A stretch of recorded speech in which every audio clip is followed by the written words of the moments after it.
جو آج ہم دیکھ رہے ہیں یہ بڑے مشکل حالات ہیں۔ آگے کیا پیش آنے والا ہے یہ اللہ ہی بہتر جانتا ہے۔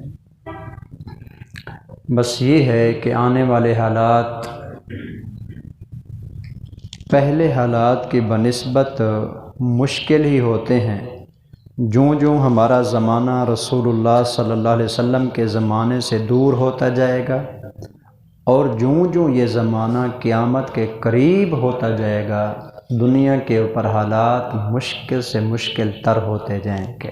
ایک اصولی بات ہے، اللہ سب کو عافیت عطا فرمائے۔ پشاور کے ایک بہت بڑے عالم ہیں، ٹانگوں سے معذور ہیں، انہوں نے ایک موجودہ حالات کے تناظر میں خواب دیکھا ہے۔ میڈیا کے اوپر بھی وہ چل رہا ہے۔ وہ دعا ایک مخصوص قسم کی ہے جو آج کے سبق میں ہم پڑھیں گے۔ انہوں نے اپنا خواب اس طرح سنایا کہ ہم کافی سارے علماء ایک محفل میں تھے۔ حضرت مولانا مفتی تقی عثمانی صاحب مد ظلہ العالی کو وہاں مجلس کے اندر دیکھا گیا کہ وہ بھی وہاں پر موجود ہیں، تو انہوں نے باقی علماء کو دعوت دی کہ آؤ آج چلتے ہیں حضور کی زیارت کرنے کے لیے۔ حضور کی محفل میں جاتے ہیں، چنانچہ بہت سارے علماء ان کے ساتھ ہو لیے، چلے حضور کی خدمت میں گئے، حضور کا بوسہ لیا ہاتھوں کا، اور کچھ دیر وہاں پر بیٹھے تو رسول اللہ صلی اللہ علیہ وسلم نے حضرت مولانا مفتی تقی عثمانی صاحب کی طرف اشارہ کر کے ان کا نام لے کے فرمایا، اے تقی عثمانی، امت کے اوپر جو آنے والے حالات ہیں یہ مشکل کن حالات ہیں، اس لیے میری طرف سے پوری امت کو یہ دعا پڑھنے کی تلقین کیجیے۔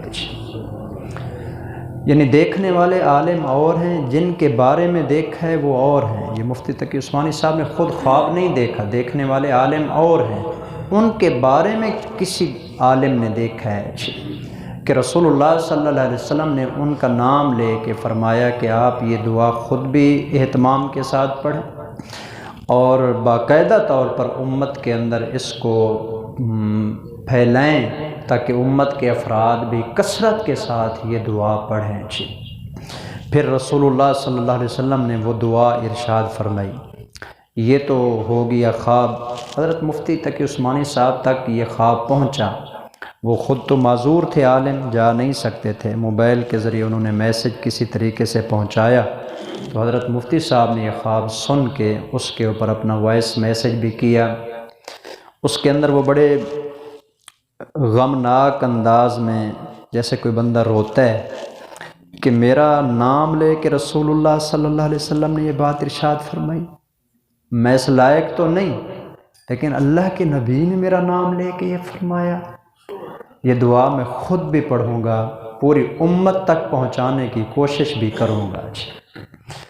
یہ اگر بات خواب تک ہوتی تو کوئی ضروری نہیں ہے کہ ہر خواب ہی سچا ہو، اور خوابوں کے اوپر کسی دین کے مسئلے کی بنیاد نہیں ہوتی۔ یہ مسئلہ ضرور سمجھا دوں، کیونکہ ہم خاص طور پر قرآن اور سنت کی بات کرتے ہیں کثرت کے ساتھ۔ اگر ایسی بات ہو جائے تو پھر ہر کوئی اپنے خواب بیان کر کے دوسرے لوگوں کو بتاتا پھرے کہ حضور نے یہ فرمایا ہے۔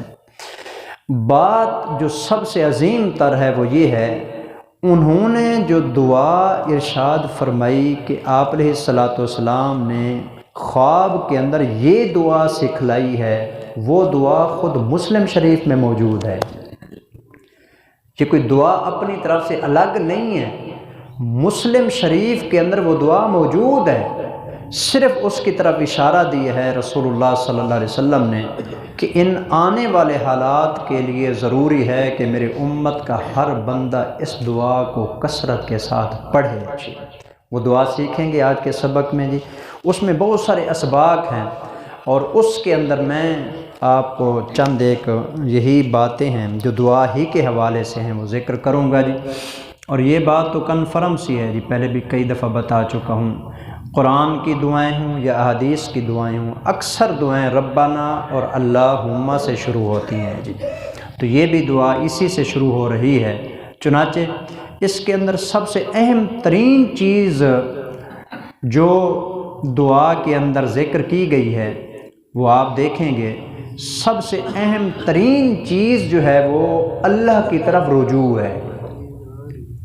اس دعا میں سب سے زیادہ اہم ترین جو اس کی روح اور نقطہ ہے وہ اللہ کی طرف رجوع ہے۔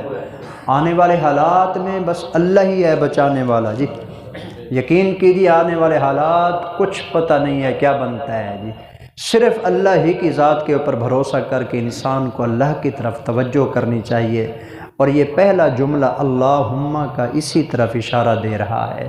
چنانچہ یہ پہلا جملہ ہے جی جو اس کے اندر مسلم شریف کی روایت کے اندر بھی الفاظ آتے ہیں جی، ساتھ ساتھ سمجھتے بھی جائیں جی۔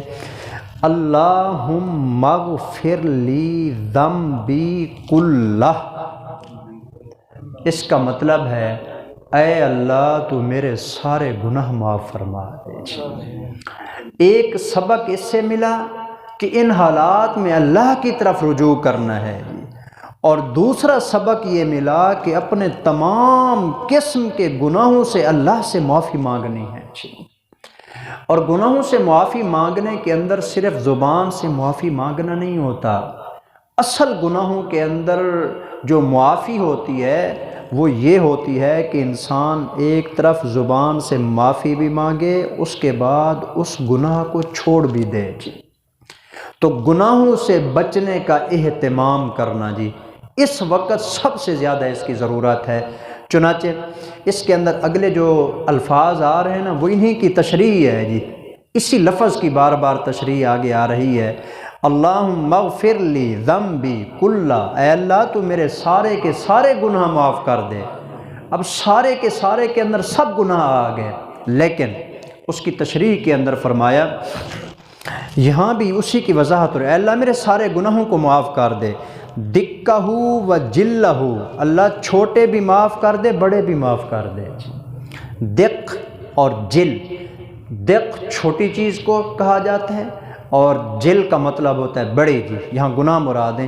دکہ و جلہ، اے اللہ میرے چھوٹے گناہ بھی معاف کر دے، و جلہ، یا اللہ جو مجھ سے بڑے گناہ ہو گئے تو ان کو بھی معاف کر دے، و اولہ و آخرہ، یا اللہ میرے پچھلے گناہ بھی معاف کر دے میرے اگلے گناہ بھی معاف کر دے۔ اس سارے کے سارے گناہوں کی معافی کے بارے میں الفاظ ہیں، اور آخری جملہ ہے اس کا جی وَعَلَانِيَتَهُ وَسِرَّهُ، یا اللہ جو ظاہری طور پر مجھ سے گناہ ہو گئے سب کے سامنے، یا اللہ تو وہ بھی معاف کر دے، وَسِرَّهُ جو باقی لوگوں سے چھپ کر مجھ سے گناہ ہو گئے، یا اللہ میرے پوشیدہ گناہ بھی معاف کر دے جی۔ تو دیکھا آپ نے یہ اسی جملے کی گویا کہ ان باقی تمام الفاظ میں وضاحت ہے، اس میں آ گیا تھا کہ میرے سارے گناہ معاف کر دے، اس کی وضاحت کر دی، چھوٹے بھی معاف کر دے بڑے بھی معاف کر دے، اول و آخر بھی معاف کر دے، ظاہری بھی معاف کر دے پوشیدہ بھی معاف کر دے۔ تین سبق اس دعا سے یاد رکھنے ہیں۔ اللہم کا سبق بتاتا ہے ان حالات میں اللہ کی طرف رجوع کرنا ہے، گناہوں سے معافی یہ اشارہ ہے اس بات کی طرف کہ بار بار اللہ سے معافی مانگنی ہے، اور تیسرا اسی حدیث کے اندر یہ اشارہ ہو گیا کہ گناہوں سے بچنے کا اہتمام کرنا ہے، نافرمانیوں سے بچنے کا اہتمام کرنا ہے، کیونکہ پچھلی جتنی بھی قومیں گزری ہیں نا، جتنی بھی قومیں گزری ہیں ان سب کے اوپر جو عذاب آیا تھا گناہوں کی وجہ سے آیا تھا جی، تباہی اور بربادی ہوئی تھی، ان کی پوری نسلیں اللہ نے ختم فرما دی تھیں جی۔ اس لیے اہتمام کے ساتھ ہر انسان کو چاہیے کہ یہ دعا لازمی طور پر اپنے ورد میں رکھے جی۔ آپ اس کو نماز کے اندر بھی پڑھ سکتے ہیں جی۔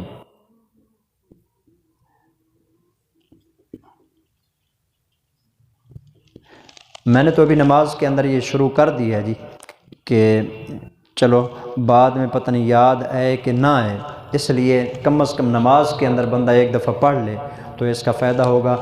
البتہ تمام ساتھی اس کو یاد کریں جی، زبانی یاد کریں، اور اٹھتے بیٹھتے چلتے پھرتے لازمی طور پر اس کا اہتمام کریں گے۔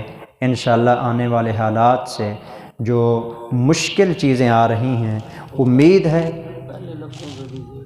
اللہ اس سے انشاءاللہ جو ہے نا نجات عطا فرمائیں گے جی۔